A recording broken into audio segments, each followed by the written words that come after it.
সবাইকে কেমন আছেন? আশা করি আল্লাহর অশেষ রহমতে খুব ভালো আছেন। আমিও আপনাদের দোয়া আলহামদুলিল্লাহ ভালো আছি। তো আজকের রেসিপি ভেন্ডির পাকোড়া।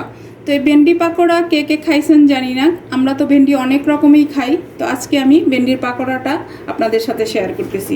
তো ভেন্ডি পাকোড়া করার জন্য এখানে আমি 250 গ্রাম ভেন্ডি এই যে ধুয়ে পানিটা ঝরায় তারপরে এরকম করে কেটে নিছি। এখন এটাতে লাগবে আমার বড় সাইজের 2টা পেঁয়াজ কুচি। পাকোড়ার মধ্যে তো পেঁয়াজ কুচি অবশ্যই দিতে হবে। আর এখানে 3টা কাঁচামরিচ কুচি, ঝাল তো যার যার টেস্ট অনুযায়ী দিয়ে নেবেন। স্বাদ মতো লবণ, হাফ চামচ দিব হলুদ গুঁড়া, হাফ চামচ দিব মরিচ গুঁড়া, হাফ চামচ ধনে গুঁড়া, হাফ চামচ দিব জিরা গুঁড়া। সব কিছু হাফ চামচ করে দিলাম। মেজারমেন্ট হিসাবে আপনারা বাড়াই কমাই নিতে পারেন। আর 1 চামচ দিব আমি চাট মশলা। এই চাট মশলাটাও আমার বাসায় রেডি করা। এখন দিব আমি হাফ কাপ বেসন। এখন এটাকে আমি মাখাই নিব।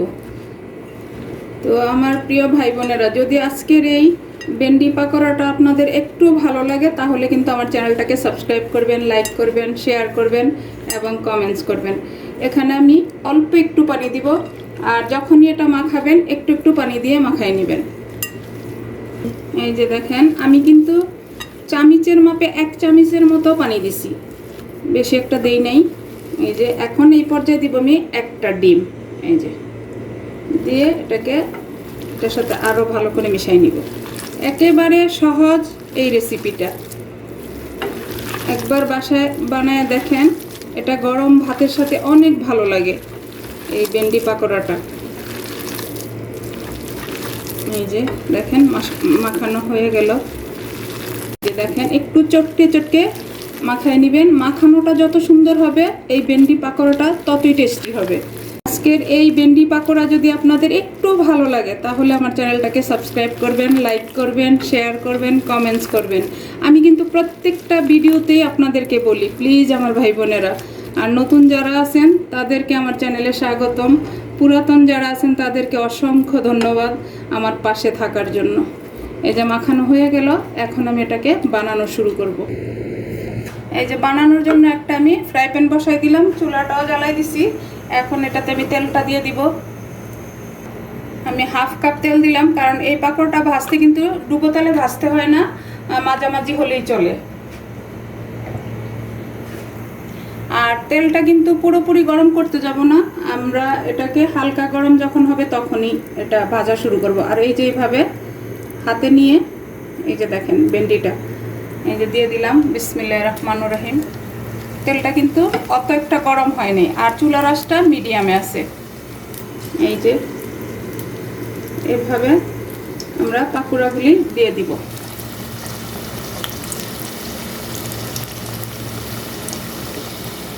এই যে এভাবে হাতে এভাবে নিয়ে তারপরে এই যে যতটুকু বড় বানান অতটুকু বড় বানাই দিতে পারেন। এটা গরম ভাতের সাথে জাস্ট জমে যাবে। আর এটার সাথে যদি ডাল হয় তাহলে মানে ওই দিন আপনার আর কিচ্ছু লাগবে না। তো আমার প্রিয় ভাই বোনেরা, একবার হলো বাসায় ট্রাই করেন, ট্রাই করে ইনশাল্লাহ নিরাশ হবেন না। এটা যদি বাসার সবাইকে একবার খাওয়ান আবার বলবে যে এই পাকোড়াটা বানানোর জন্য। আর বিশেষ করে এটা বানাতে বানাতেই শেষ হয়ে যায়, এত টেস্টি হয়। এই যে দেখেন মাশাআল্লাহ। এখন আমি উল্টাই দিব। দেখেন মাশাআল্লাহ মাশাআল্লাহ, একটা সুন্দর ফ্লেভার আসতেছে, কারণ এখানে তো চাট মশলা দেওয়া আছে। চাট মশলার ফ্লেভারটা কিন্তু অনেক সুন্দর আসে। আর যাদের হাতের কাছে চাট মশলাটা নাই তারা কিন্তু বিট লবণ দিলেও চলবে। এই যে এখন এটাকে শুধু আমি উল্টে পাল্টে ভাজবো। দেখেন মাশাআল্লাহ মাশাআল্লাহ, লুকটা দেখেন। আর এই ভেন্ডি পাকোড়াটা কিন্তু আমরা চাইলে বিকেলবেলা নাস্তা হিসেবেও খেতে পারি। বিকেলে যদি এটা সসের সাথে দেওয়া যায় তাহলে কিন্তু বাচ্চারা যারা না খেতে চায় ভেন্ডি তারাও খেয়ে নেবে। তো প্লিজ একবার ট্রাই করেন, ট্রাই করলে বুঝতে পারবেন যে এই ভেন্ডি পাকোড়াটা খেতে কেমন হয়। এই যে হয়ে গেল আমার পাকোড়াগুলা। এখন আমি এটাকে নামাই নিব। দেখেন মাশাআল্লাহ মাশাআল্লাহ, লুকটা দেখেন, বোঝা যাচ্ছে যে এটা ভেন্ডি দিয়ে বানানো। বাচ্চারা খাবে না কেন? যারা ভেন্ডি পছন্দ না করে তারা কিন্তু অবশ্যই খাবে, বাচ্চা বড় সবাই। অনেকে আছে বড়রাও কিন্তু ভেন্ডিটা পছন্দ করে না, পিচ্ছিল ভাব এই কারণে। তো এইভাবে আমি বাকি ভেন্ডি পাকোড়াগুলি বানাই তারপর আমি আপনাদের সাথে শেয়ার করতেছি যে আমার পাকোড়াগুলি কেমন হলো। দেখেন হয়ে গেল আমার ভেন্ডি পাকোড়া। এই ভেন্ডি পাকোড়া কিন্তু আমরা গরম ভাতেও রাখতে পারি এবং বিকেলের নাস্তায়ও রাখতে পারি। বিকেলের নাস্তায় রাখলে এভাবে যদি একটু সস দিয়ে দেওয়া যায় তাহলে চার সাথে এটা অনেক ভালো লাগবে। তো যাই হোক, আজকের এই পাকোড়াটা কার কার ভালো লাগে প্লিজ আমাকে কমেন্টসে জানাবেন। আমি একটা পাকোড়া আপনাদেরকে ভেঙে দেখাই। এই যে দেখেন, মাশাল্লাহ, দেখেন ভিতরটা, উপরটা ক্রিস্পি, ভিতরটা সফট। এই যে, তো আজকের এই ভেন্ডি পাকোড়াটা আমার বানানো শেষ হয়ে গেল। আমি আপনাদের কাছ থেকে বিদায় নিব, আবার নতুন কোনো রেসিপি নিয়ে আসবো। আল্লাহ হাফেজ।